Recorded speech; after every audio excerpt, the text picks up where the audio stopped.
একটা মেয়ে হয়ে তুই ধূমপান করিস কিভাবে? সিগারেটের প্যাকেটও মুখ থেকে সিগারেটটি তাড়াতাড়ি লুকিয়ে চমকে ওঠে নীলিমা। পাশ ফিরে দেখে তার মামাতো ভাই রাজু। নীলিমা আমতা করে বলল, তুমি যা ভাবছো তেমন কিছু না, জিজুর সিগারেট এটা, উনি নিচে গেছে, বাবা দেখলে লজ্জায় পড়বে তাই আমার কাছে এটা দিয়ে গেছে। এখন তো বানিয়ে বানিয়ে কথা বলবি, কিন্তু আমিও ছেড়ে দেবার পাত্র না। এই মোবাইলের গ্যালারি থেকে ছবি বের করে ছবিটি নীলিমাকে দেখালো। এই ছবি দিয়ে তুমি কি করবে রাজু ভাই? সারা দুনিয়াকে দেখাবো, যারা তোকে ভদ্র বলে জানে তাদের কাছে তোর মুখোশ উন্মোচন করব। তুই কতটা সাধু সেটা সবাইকে জানতে হবে তো নাকি? দেখো রাজু ভাই, তুমি কিন্তু একটা ছোট্ট বিষয় নিয়ে বাড়াবাড়ি করছো। আমি তো বললাম এটা জিজুর সিগারেট, নিজেকে বাঁচানোর জন্য কত কথাই না বলছিস।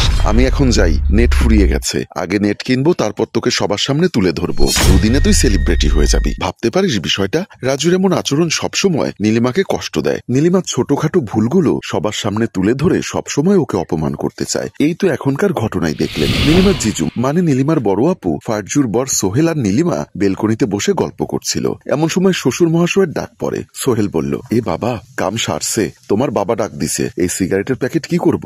এটা নিয়ে তো তোমার বাবার সামনে গেলে তো লজ্জায় মরে যাব। দুলাভাই ভাবনায় পড়ে যায়। হ্যাঁ পেয়েছি, আমি চাই না এই সিগারেটের প্যাকেট নিয়ে বাবার সামনে যাই, এতে শ্বশুরকে অপমান করা হবে। তো দুলাভাই কি করবেন? এটা তোমার হাতে রাখো, আমি এসে নিব। হ্যাঁ, দেখি তোমার বাবা কি জন্য ডেকেছে। বলেই জিজু চলে যায়। আর আমি সেটা নিয়ে রুমে ঢুকতেই মামাতো ভাই রাজু আসে, আর হাতে সিগারেট দেখেই এসব কাণ্ড করে বসে। নীলিমা বারবার বলার পরেও কোনো কথা কানে না নিয়ে রাজু বাড়ি থেকে বের হয়ে যায়। কি করবে এখন বুঝে উঠতে পারছে না সে। হে আল্লাহ, আমাকে বাঁচান। রাজু ফ্লেক্সির দোকান থেকে ডাটা কিনে নেয়। ফেসবুকে ঢুকেই নীলিমা সিগারেট মুখে দেওয়া ছবিটি পোস্ট করে, আর তাতে ক্যাপশন দেয়, হাই বন্ধুরা, এটা আমার ফুফাতো বোন নীলিমা, সিগারেট খেতে খুব ভালোবাসে। আজকে আমাকে ডেকে বলল, রাজু ভাই আমি সেলিব্রিটি হতে চাই, তুমি আমার এই একটা ছবি তুলে ভাইরাল করে দাও। তাই তার কথা মতো কাজ করলাম। আশা করি পোস্টটি শেয়ার করে আমার ফুফাতো বোনকে সেলিব্রিটি করে দিতে সাহায্য করবেন। তারপর একটি ডেভিল হাসি দিয়ে সে বাসার দিকে চলে আসে। রাজু বাড়িতে ফিরে দেখে নীলিমা ওর বাবা মোস্তাক আহমেদের সামনে গালে হাত দিয়ে দাঁড়িয়ে কান্না করছে, আর কিছু একটা বলার চেষ্টা করছে।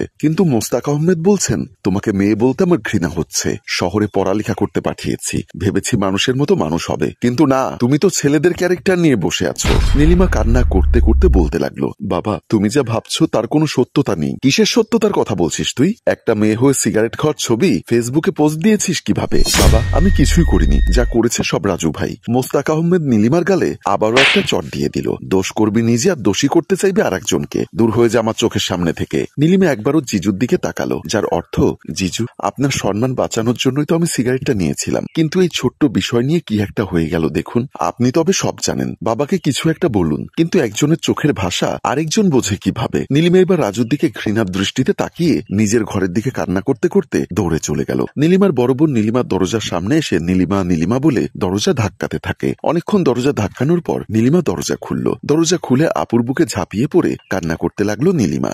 নীলা নীলিমাকে নিয়ে রুমের ভেতরে চলে যায়। নীলিমাকে ধরে গিয়ে খাটের উপর বসিয়ে নীলা ছোট বোনের চোখের পানি মুছে দিল। তুই কি বিশ্বাস করিস আপু আমি এমন কাজ করেছি? স্বয়ং তুই এসে যদি বলিস সিগারেট খেয়েছিস, আমি তবুও বিশ্বাস করব না। তাছাড়া তো জিজু আমাকে কথাটা জানিয়েছে, কিন্তু বাবার সামনে কিছু বলতে পারিনি লজ্জায়, জামাই বলে কথা। আপু এই সামান্য বিষয়টা নিয়ে রাজু ভাই এমন কাজটা কিভাবে করলো বলতে পারিস? আমি তো ওনাকে সব বলেছিলাম, কিন্তু কে শোনে কার কথা? আমাকে নাকি সেলিব্রিটি বানিয়ে ছাড়বে। তুই মন খারাপ করিস না, সব ঠিক হয়ে যাবে। কিভাবে ঠিক হবে আপু? ভালো কাজ মানুষ মনে রাখে না, কিন্তু আমার এই ছোট্ট কাজটা সবাই মনে রাখবে, আমাকে নিয়ে মজা করবে, কেউ কিচ্ছু করবে না। মনে রাখিস তুই আমার বোন, কেউ তোকে কিছু বললে তাকে আমার সাথে মোকাবেলা করা লাগবে। কিন্তু ওই সাইকোটা ছবিটা ফেসবুকে ছড়িয়ে দিয়েছে, আমার ক্যাপশনের বন্ধু বান্ধব যদি এটা দেখে আমি মুখ দেখাবো কিভাবে? তুই এত চিন্তা করিস না তো বোন, এই তোকে ঘুম পাড়িয়ে দেই। নীলা নীলিমাকে শুয়ে দিয়ে মাথায় হাত বুলিয়ে দিচ্ছে, আর নীলিমা বলছে, আপু জানিস আমার এই ছোট্ট মনটা একজনকে ছাড়া কিছুই ভাবে না, তিল তিল করে গড়ে তোলা আমার এই ভালোবাসা, মনটা চায় সারা জীবন তার সাথে কাটাবো, কোনো এক পবিত্র বন্ধনে, কিন্তু তার কাজকর্ম সবকিছুই তাকে ভালোবাসার বিপরীতে যায়। আমাকে কষ্ট দিয়ে সে কি মজা পায় আমি বুঝি না। কাউকে ভালোবাসলে তার দেওয়া কষ্টগুলো মেনে নেওয়া শিখতে হয়, এতে সে একসময় দেখবে আর কষ্ট দিতে পারবে না, শুধু ভালোবাসবে। কিন্তু তার দেওয়া কষ্ট যে সমাজের সবাই দেয়, আমি তো চাই সে একা কষ্ট দিক, কিন্তু সে আমাকে প্রচার করায় যাতে করে সবাই আমাকে অপমান করতে পারে। তুই রাজুকে ভালোবাসিস না? নীলার কথা শুনে নীলিমা ফুপিয়ে ওঠে। বিশ্বাস কর আপু, আমি কোনোদিন ওকে ভালোবাসতে চাইনি, কিন্তু কিভাবে যে কি হয়ে গেছে আমি নিজেই বুঝতে পারিনি। নিজের মনের কথাটা বলছিস না কেন? সময় থাকতে সব বলে দে। সব সময় আমার সাথে দুর্ব্যবহার করে, আমি কিভাবে ওকে বলবো আমার মনের কথা? দেখা যাবে সেই কথাটাও রেকর্ড করে ফেসবুকে ছেড়ে দিবে। আমি পৃথিবীর কাউকে ভয় পাই না, কিন্তু এই সাইকোটাকে দেখলে আমার গলা শুকিয়ে কাঠ হয়ে যায়। যদি বলি তোর সাথে কয়েকজনের শারীরিক সম্পর্ক রয়েছে, এসব তুমি কি বলছো রাজু ভাই? কেন তুমি এই সাইকোগিরি করছো আর নিজেকে খারাপ বানাচ্ছ?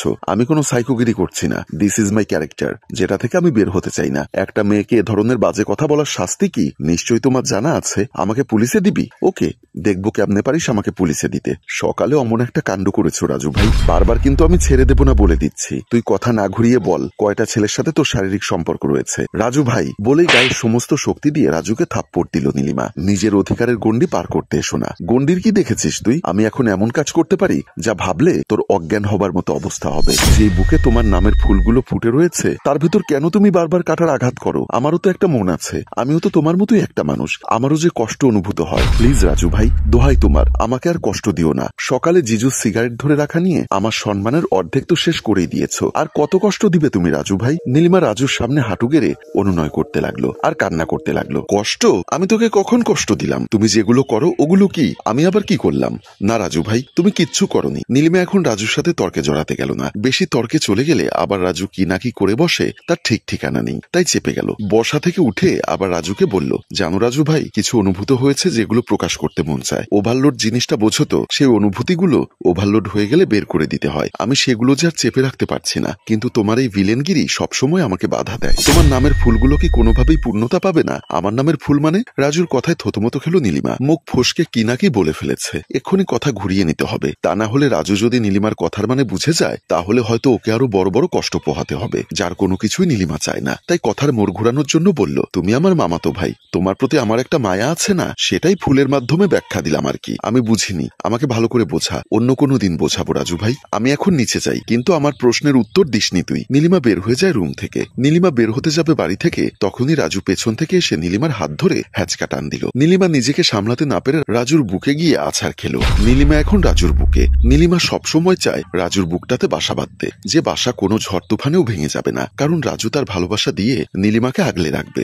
কিন্তু কথায় আছে, কিছু স্বপ্ন স্বপ্ন হিসাবেই মানায়, বাস্তবে তা সম্ভব হয়ে ওঠে না। কারণ আপনি যাকে অনুভূতি প্রকাশ করবেন সে যদি সেটা গ্রহণ না করে তাতে সমস্যা নেই, কিন্তু সেই অনুভূতির সম্মান করাটা খুব জরুরি, যেটা রাজু পারবে না। নীলিমা ভাবনা থেকে বের হয়ে সেখান থেকে দৌড়ে চলে যায়। রাতে নীলিমা শুয়ে আছে, হুড়মুড় করে রাজু নীলিমার ঘরে ঢুকলো। আচমকা রাজুকে দেখে নীলিমা চমকে উঠলো, পাশ থেকে ওড়নাটা নিয়ে দেহে জড়িয়ে নিল। আর এখানে টান টান টুইস্ট রেখে আমাদের গল্পের প্রথম পর্ব শেষ হয়। কাল এ সময়ে দ্বিতীয় পর্ব নিয়ে হাজির হব।